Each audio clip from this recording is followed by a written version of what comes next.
because the trains weren't there yet. The synagogue itself was a lovely place, but it only had room for 600 people. So be it. 1,800 people are stuffed in there. There's no place to sit. And there are no bathrooms, and there's no running water. And for 36 hours, the Jews of my town were locked in this building. Men, women, and children. No privacy, and no bathrooms, and no water. After 36 hours, marched out of the building, towards the railroad station, stuffed into cattle cars. Cattle cars are sealed, the train begins to move, and 1,800 human beings from my town disappeared. I didn't. My parents, my brother and I, my grandparents were spared this particular action. It was never told what it really was. It's called an action. Why? Because my father was still running Albert's business, and Albert still needed him for a while. And so we were exempt. A month goes by, 2 more families are gone. Another 2 months go by, more families gone. It was only a matter of time, we too would be in a train, shipped someplace. And so we decided we need to do something.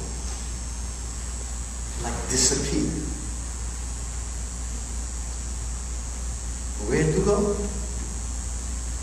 Because by the time 1942 is over, the Jews of Slovakia are gone, the Jews of Poland are murdered, Jews from Holland are beginning to be taken to Auschwitz, from Greece and Lithuania and Latvia and Germany and France, all being shipped to these death camps and murdered. One country in Europe decided that really it's not an economically good thing to do. Because once you murder the Jews, that's it. You've taken everything away from them, and now they're dead.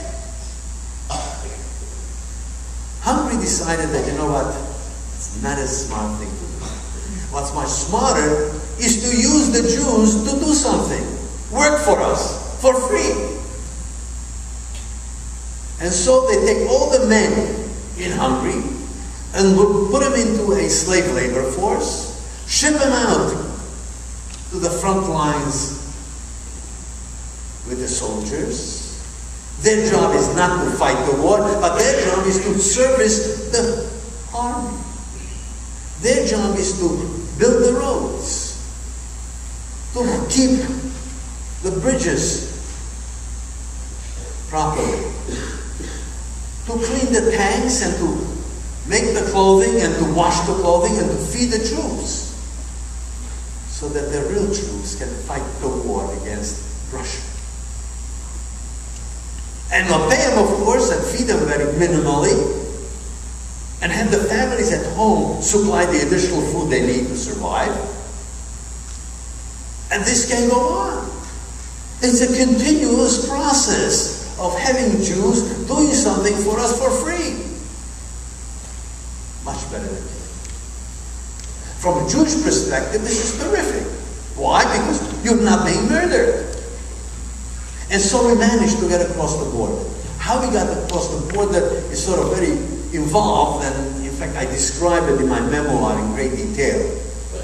But we managed to leave this country called Slovakia, the dangers of being shipped to a death camp, and we wind up in Hungary. It's 1943, 1944 comes along, and I'm living with my aunt, my brother, my grandparents, a small village. There are a few Jews living there. I'm related to almost all of them. We're home. My father and mother need to do something to feed us. So they go off to Budapest, to the capital, where my father gets a job. He gets a job, he makes some money, he sends it to us, we eat. We're living. It's 1944 and things aren't so terrible here. And besides that, war is not going so well for the Nazis and their allies. Why? Because by the beginning of 1944, the U.S. Army has been already involved in the war over 2 years. The U.S. Army already occupied all of Italy. They're about to invade France. The Russian army is pushing from the east. They're already in Poland. The German Air Force can't get off the ground because they don't have enough fuel. And Nazi Germany is going to lose the war. This is good. All I have to do is survive a few months, maybe a year. Looks good. The spring of 1944, Germany, together with the real Jew haters and Nazis of Hungary, decide there are 700,000 Jews in Europe alive. And that's got to come to an end.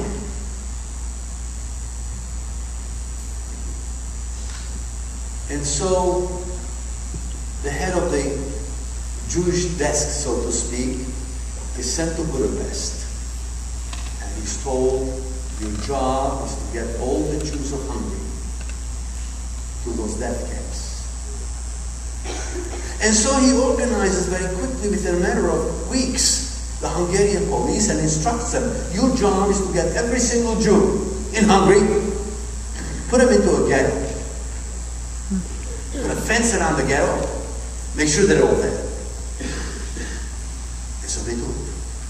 In April of 1944, every single Jew in Hungary was in a ghetto.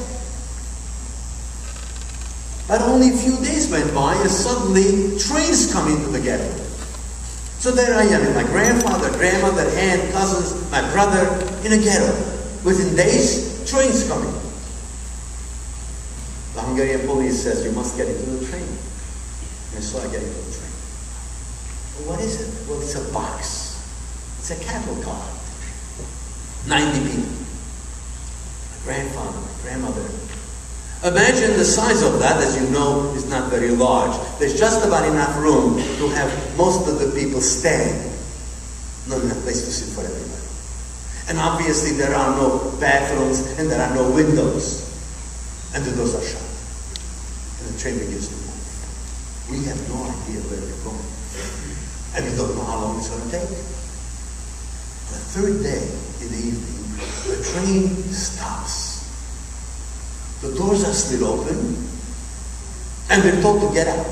So I jump off the train because you imagine, and been cooped up for 3 days and 3 nights in a small little place with no bathrooms. All we had is a bucket. I jump off the train. I look around, and what I see frightens me. I see guards all over the place, screaming and yelling at us to get out, form lines. They're holding submachine guns in their hands. Some of them have dogs. In the distance, I see flames coming out of chimneys. I'm here, 14 years old.